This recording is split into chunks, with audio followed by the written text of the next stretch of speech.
lighting up the world, taking dreams higher. From solo to soulmates, strangers to friends. This is the moment where lonely ends. Every voice, every vibe, every story's got a place. Come as you are, you're already grace. We rise, we shine, we're stronger together. One heart, one love, now and forever. Heart from me to we, let the magic begin. We're building bridges where silence has been. It's truth, it's love, it's bold and free. This is the world we're making with Jasmine P. Hey, from me to we, we're lifting the light, turning the pain into power.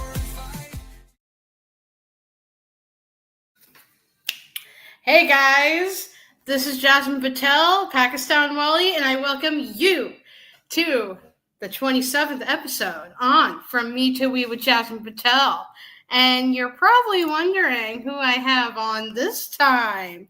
Well, let me bring him on for you and you guys can see for yourself. Let's welcome none other than Mudassar Shah. Welcome to the show. How you doing? Thank you very much, Jasmine. Hello, viewers, Awesome. and Jasmine. Nice to see you. So, Nice to see you too. Can you please introduce yourself? I'm Mudassar Shah. I belong to Landikotal, a tribal area bordering Pakistan and Afghanistan. It is just only 37 miles away from Peshawar, the capital of Khyber Pakhtunkhwa province. I born there, raised there. During the conflict area, it is called, the tribal area used to be called as the capital of terrorists. It is once called by Barack Obama. So I belong to that area and I raised in that area. I got educated in that area. And then in 1999, I went to Islamabad to did my master in English language and literature from Islamabad University. And then I did another 5 masters from different universities of Pakistan. I started my career as a teacher in 1991, teaching to the KG level students. It was my first assignment, and my salary was just only 300 Pakistan rupees. And nowadays, I have been teaching for last 12 years as a visiting lecturer in different universities to master students also. So, and during that time in 1999, I started working with international media. And so far, I have been working with international media too. So I call myself a trader of words. I buy words and I sell words in a teaching and in journalism. Wow. That's awesome. Thank you for sharing. And to those people that are watching us right now, to those 6 people that are watching us right now, feel free to make comments, ask questions, and actively engage. I appreciate you guys. Thank you for the support. So moving on to the first question. With 34 years teaching from KG to masters across Pakistan and Afghanistan, what's kept your passion burning all these years? Jasmine, it is very, very shocking news when I think about my career as a teacher. I was the one who stopped my female cousins from education. I used to puncture the tire of the Suzuki van, which carry my cousins. And that was terrible. That was like, I cannot forget that one. From 92 till 96, I was the worst guy. Now I felt. At that time, I thought I'm the best one. And then, I stopped all the girls. Like in my family, we were cousins and we didn't want our female cousins to study, or sisters, or even like nieces, or all these things. So at a time, that was the time when I realized, when I first got admission in National University of Modern Languages. Before that, I thought that why women need to study. And then when I had my classmates, female classmates, and when I stayed with them and I spent time with them, and I learned a lot from them, not from the books, but from my female colleagues. Then I realized my mistake. But unfortunately, that time had been passed away, and the memories, the worst memories, the shocking memories are still in my mind. And now my daughter, she is studying in Russia medical, and none of my nieces or any relatives, female relatives, is out of school in tribal area, in other area. And I always try to promote just only to have a catharsis, that moment which I stopped one of my cousins. I visited all the time, once or twice a year, and I always ask her to forgive me. And she says, never ever. She has 5 children now, and she is like 48. And she says that had I been educated, I would not have lived the life like I am. She has a good life, but she can have better life if she were educated.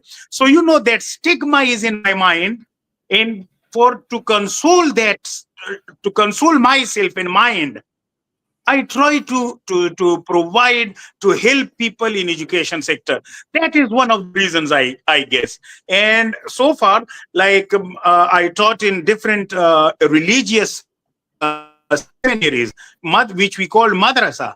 And that madrasa is now a university for different boys in all these different subjects. So in Afghanistan, I also teach there. I taught female students, also male students before Taliban. So, just only to help myself to forget that grief. Oh, wow. I really respect the way that you shared that, like, way back then you used to stop your cousins from getting educated and everything and all that, but then after that, like, you realized your mistake and then worked to fix it and everything. I really respect that. I'm glad. But Yeah. it is for me, it is like remembering Hitler in Germany. When people talk about education and girls education, it is for me the same way, like, that bad ideas, that bad things.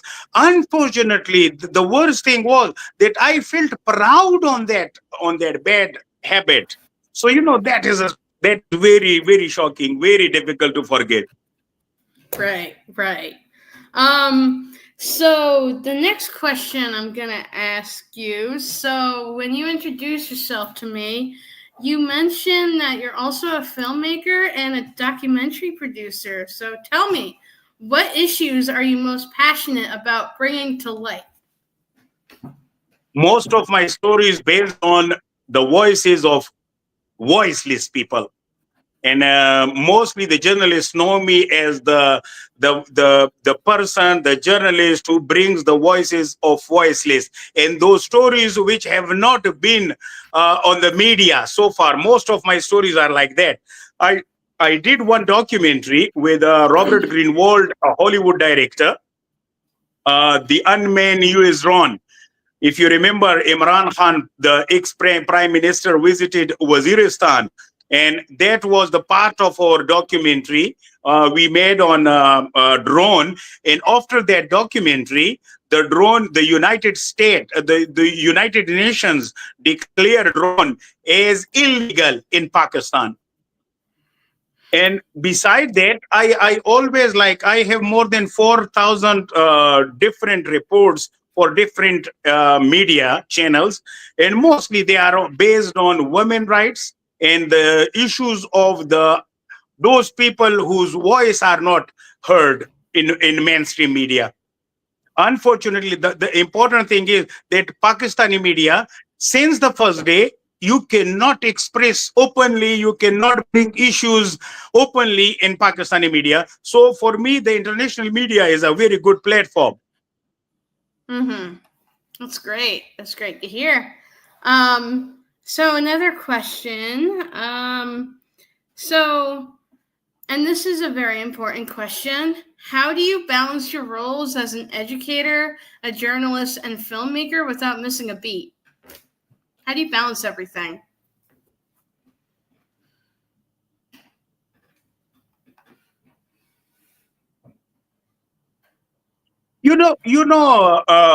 Jasmine, I've told you that these all things are related to words. In teaching, you have to express, you have to deal with words. Books, in reporting, in journalism, the main thing is your tools and your weapons is words. Mm-hmm. How words in teaching or in the media, in the documentary also. Mostly, like as a journalist.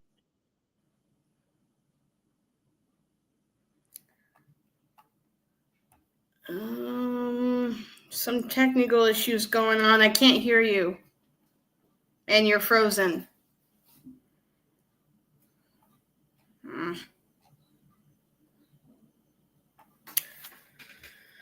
Okay. Well,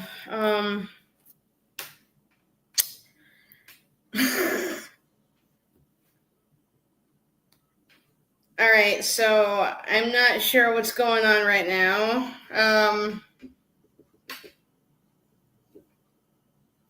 This worries me.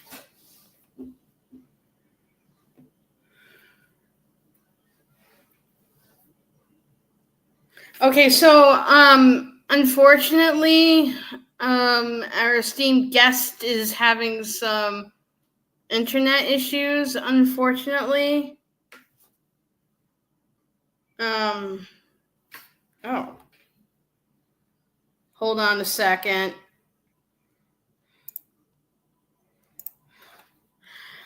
Welcome back. Yeah, thank you. I was like, It is what happened? we call it.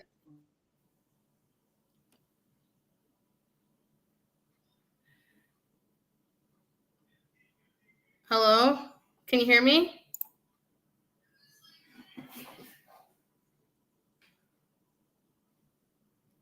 Yeah, I can hear you, but I cannot see you. But your voice is cutting in and out a little.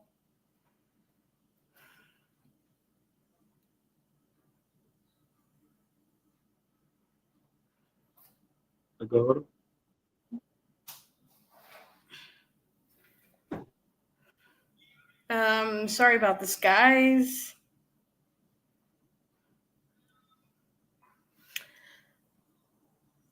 Okay. Is everything okay? sorry. That's okay. Things happen. Yeah, like in this 21st century, we have such kind of issues. Always breakdown, internet breakdown. It is just like breathing. Nowadays, internet is just like breathing. But yes, right. So let me give you another question. Okay, here's a good one. How do you adapt your teaching style when working in remote villages versus big cities? It's a very, very good question, and it's a very challenging thing also. In remote areas, I always challenge Pakistani education system. Like in remote areas, the the students the in remote areas, the students do not have that kind of facilities which the people of the cities have. Peshawar, in the bordering area, Landikot, it's a 37 miles away, but there is a huge gap in the society. The teachers, would you believe, in most of the tribal area, 85% teachers cannot read English books which they teach to students. 85% teachers cannot read English books. Imagine. So in remote areas, the methodology of teaching, my teaching is different than than in the cities. In remote areas, mostly I make things like how to make it easy to understand. I always explain the crux, the summary of this topic in native language, and then I try to explain it more vividly, that this is the point. Then and then I point out, like in a one, if there are four paragraphs, I explain those four paragraphs in four words, in four small ideas. And then I say that, look, it has, this is English, this has been explained in Pashto issue. While in the cities, you are not supposed to explain more. If you would explain more in cities, then they call you that, no, he's not a good teacher. In cities, the teachers more like they use nowadays mostly the YouTube and all these internet. But in remote areas, you have to be you have to be a best teacher to explain with your own example.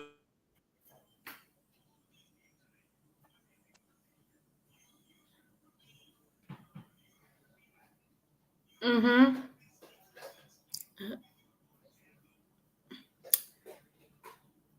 Hello. Yeah, that great answer. Let me see. So, last question for you before we wrap this episode up, because I'm afraid that the internet might decide to not cooperate with us. So what's next for you? Any upcoming projects or dreams you want to share with us?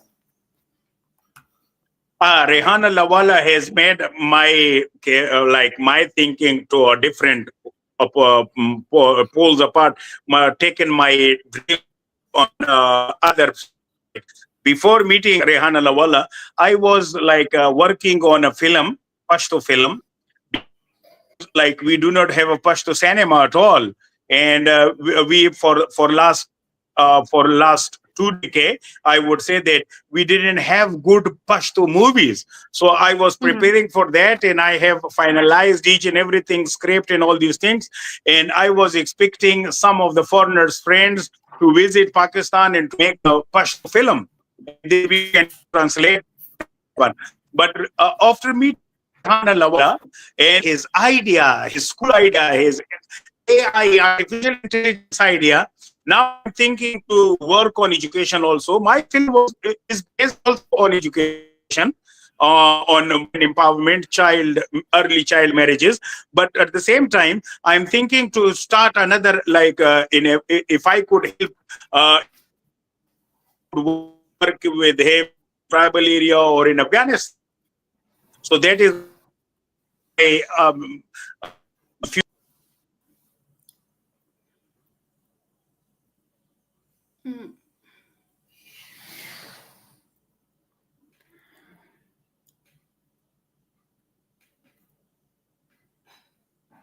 It froze again.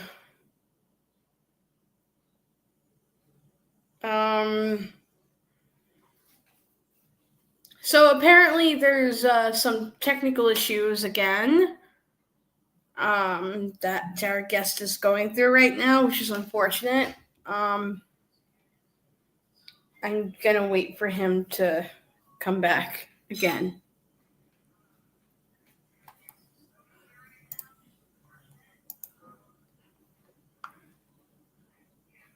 Yeah. Wait, in which voice? Mine or his? You okay? Are you back? Yeah. Okay. I couldn't tell if you were still frozen or not. Yeah. So, anyways, guys, this marks the end of From Me to with Jasmine Patel. this episode would have gone longer, but due to the internet issues that Mudassar, is that how I pronounce your name? Mudassar, I think. Yeah, unfortunately, I have to end this episode a bit earlier than planned. So Mudassar, thank you so much for joining me on my show. And for the rest of you, I hope you have a great day. And stay tuned very soon, because at 2 p.m. my time zone, roughly a half hour, I will be back with yet another amazing guest. So have a great day, guys. Bye.